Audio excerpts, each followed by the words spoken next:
All right, so for the last part of this problem, we're going to go through and reintroduce the variables y and x into the equation.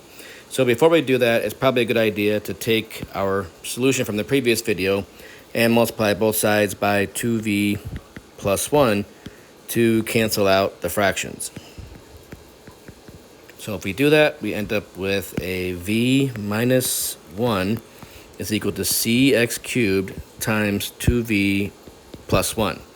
And now we can swap out the v's with y over x's. So when we do that, we're going to have y over x minus 1 equals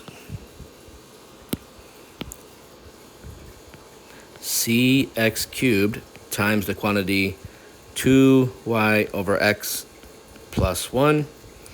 And we can now multiply through and distribute.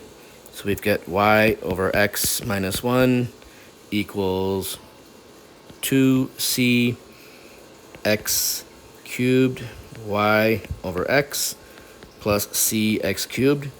And you may be very tempted to cancel out these c's here and combine them into one, but we want to keep this proportionality between the two, so we want to keep this as a 2c.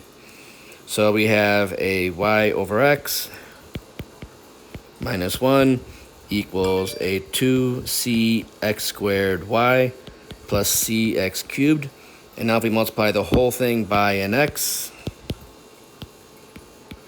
we end up with a polynomial answer, which is going to be a y minus x is equal to 2cx cubed y plus a cx to the fourth.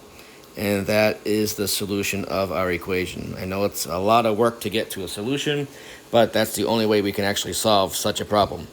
And once again, you can check your answer by taking the derivative and then rewriting it into the original differential equation that we started with, seems like a long time ago.